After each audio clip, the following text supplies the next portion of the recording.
Hey YouTube, Common Collector here, and today I am going to be bringing you guys an update to my Magnet Warrior Adamancipator deck profile. This is a really fun deck where you're able to spam out a ton of monsters, including some of your favorite stuff like the old Valkyrion the Magnet Warrior, or going up into like his super duper form into the Imperion Magnum, the Superconductor Battlebot. So super cool name as well. But this card is like a walking Omni Negate and also just has 4,000 attack and lets you go back into Valkyrion and the Berserkion if he leaves the field. So this is just a really cool strategy to be able to go into him very frequently, or just do a whole bunch of Adamancipator combos, or a lot of both. So without any further ado, let's get on into this profile. So we did get a new support card, which we will be getting to a little bit later in the video, but we are going to be starting off with 3 copies of the beta, the Electromagnet Warrior. So with the Electromagnet Warriors, they are basically like the new souped up versions of the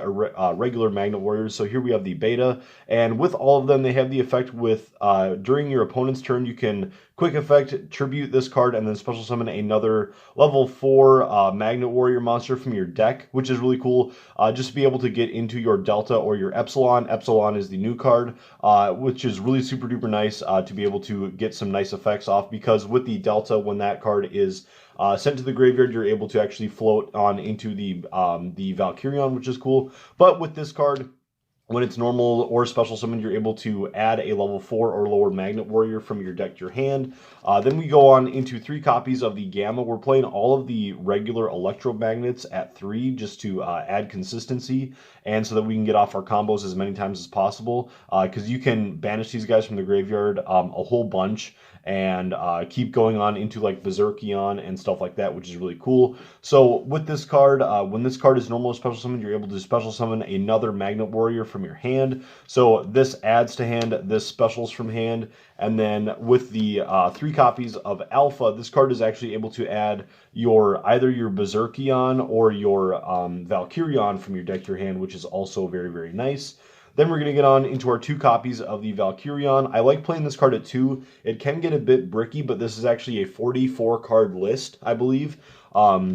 Just to be able to make sure that we can get off as many effects as possible. So with this, you're using this card to fusion summon into your Imperium Magnum, and then actually when Imperium Magnum leaves the field by your opponent's card effect, you're able to float into a new copy of this, ignoring its summoning conditions from either the hand or deck. So you want to have a second copy in your hand or deck for that purpose. Then we're going to go on into our 2 copies of the Berserkion. Berserkion is super duper nice because with this guy, you're able to special summon him by banishing one of each of the Electromagnet Warriors from the graveyard. And then also you're able to use his effect, not hard once per turn, to banish another level 4 or lower Magnet Warrior from your graveyard. So that's including any of your Electromagnet Warriors or your Beta or your Delta or Epsilon, which is really cool. And then destroy 1 card that your opponent controls, which is super duper cool. Then 2 copies of Delta and then 2 copies of Epsilon. Basically, these are 2 different versions of Foolish Burial, which is really amazing. So with Delta, when this card is summoned, you're able to Foolish Burial a Magnet Warrior to the graveyard. And then also when he leaves the field, you're able to special summon out the Valkyrion, which I already mentioned. And then you have the Epsilon with when this card, when it's normal or special summoned, you're able to send another level 4 or lower Magnet Warrior from your deck to the graveyard, and then he copies the name of that monster, and then you're able to special summon another Magnet Warrior from your graveyard with a different name. So there's really nice combos where you can use this to like send either the Beta or Gamma, and then you special summon back the Alpha from the graveyard. Maybe you pitched it off with like a Unicorn effect or something, and then you're able to get this back to the field and then use its effect to add the Berserkion. Or you can do other effects where you bring back the Gamma to the field, and then let's say that you have an Alpha in your hand, you special summon the Alpha then when the Gamma is summoned, and then the Alpha is able to add the Berserkion. So there's a lot of really cool combos. Just sort of depends on how your turn is flowing, depending on what's in your graveyard, what's in your hand at the time. So if you can get certain effects off, like the Delta first to fill up your graveyard, and then you get out the Epsilon later game, it's just really cool. Then we're going to get on into the Adamancipator stuff, which is really nice that these cards got reprinted back in September. So they are a little bit more affordable. I would say that this is a fairly budget deck profile. There's a lot of like corners that you guys could cut, which would make this even more affordable. So we're playing our 3 copies of Researcher, 3 copies of Seeker, and then also obviously our 3 copies of Analyzer. Because we're playing this at 44, I'm fine with playing all of these at 3. I was thinking of cutting Analyzer or something, but every single time I cut Analyzer down to 2, I always get the fear that I'm going to go second in a game, and then I'm like, okay, I really wish I had Analyzer at 2 now, or at 3, because Analyzer at 3 is super duper nice when you're going second. Then we're playing our 1 copy of the Dragite just for that extra draw, and then also to fuel the effect of our Dragite Synchro, which is really, really nice. We love that card. It is so, so good. Then we have our 3 copies of the Quackimero Guardian, and then 1 copy of Supplier. I cut the Supplier down to 1 in here. It is still really good, but if you're already going and you already burned your normal summon, then adding a Quackimero Guardian to your hand isn't as good. But as long as if you're like going second and you basically go into like your Analyzer as your first play, so you start with Analyzer, get a Supplier off the top of your deck, add a Guardian to your hand, normal summon Guardian, and now you have like a blanket monster effect protection, which is really, really cool.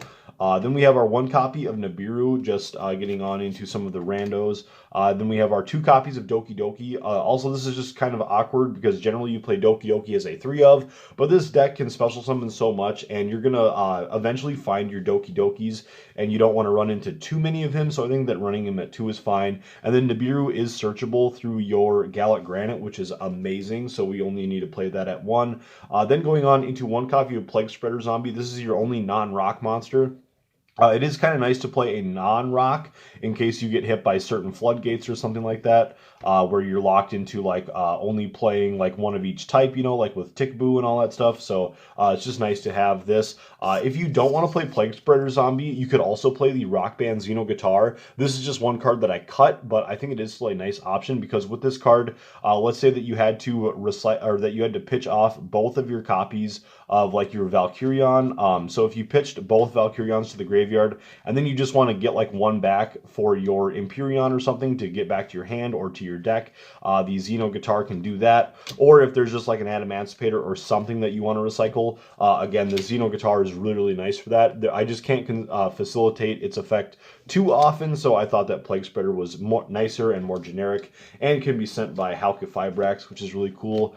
Then we have our 2 copies of Magnetic Field. This is really nice because there's so many Foolish Burial-like effects in this deck. So with this card, when your graveyard is filled up, basically you're able to, if you have a rock monster on the field, you're able to get another Magnet Warrior from your graveyard and then special summon it, and its effects are not negated or anything, which is really cool. Also, this is a nice way to get around if your opponent has a Dragoon or something, because with this card, well, let me read this one more time. When an Earth Rock monster you control battled an opponent's monster, but the monster didn't get destroyed by battle, you can return that opponent's monster to the hand. So non-targeting destruction, which is really, really cool, or non-targeting removal, I should say. Then we have our 2 copies of Magnet Induction from King's Court. This card got so much better even with the release of the Epsilon, because with this card, if you control a Magnet Warrior monster, you're able to get a special summon another Magnet Warrior from your deck. So depending on what you've got going on, you could get out the Epsilon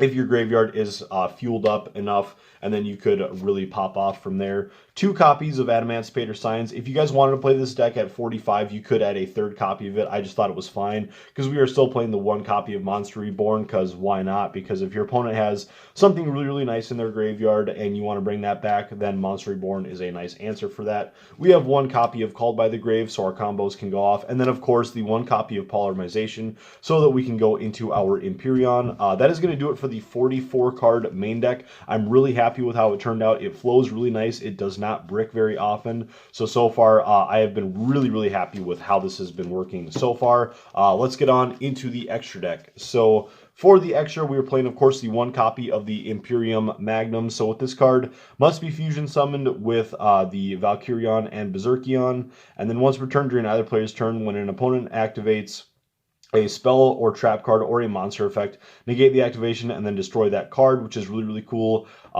Just a once per turn Omni Negate, which we love. And then if this card in its owner's control leaves the field because of an opponent's card effect, you can special summon the Valkyrion and Berserkion from your hand or deck, ignoring summoning conditions, which is really, really amazing just to be able to get this out onto the field in really any condition, and then be able to get out your other guys. Then you'll have like a 3,000 and a 3,500 attack beater on the field for free, which is really cool. And then the Berserkion can still destroy more stuff, which is just amazing.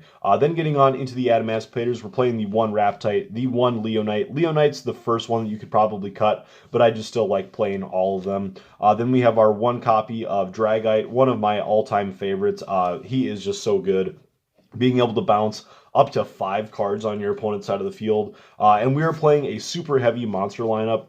So if you use his effect, you're always going to be able to bounce at least like 2, 3, maybe even 4 things on average. So I would say on average, you're going to be able to bounce 3 or 4 things, which is super duper cool. We have one copy of Naturia Beast because we are playing a bunch of level 3s. That's where a lot of the strength of this deck comes from. The fact that you're playing all of these level 3 Magnet Warriors along with the level 2 Adamancipators really brings up the power level of this deck to be able to go into Naturia Beast. Then for another level 6, we have Naturia Barkion. If you want to cut this, another route that you could go is playing with the Gorgonic Guardian and Zeus, the Sky Thunder. The basic best way to play this strategy is to fill up your graveyard with as many Synchro, Link, or XZ plays as you can to be able to fill up your graveyard with the Electromagnet Warriors. So you don't want to just get out the Berserkion from the field, or with all of these guys out on the field. You want to use them for link summons, get them into the graveyard, and then banish them to get the Berserkion onto the field. So however you're finding your best ways to get into those plays, whether it's through synchro summoning or through other means. We're also playing one copy of F.A. Dawn Dragster, but overall I was finding that I was doing more synchro plays than XZs, so I left out the Zeus and stuff, so it just didn't seem super duper necessary.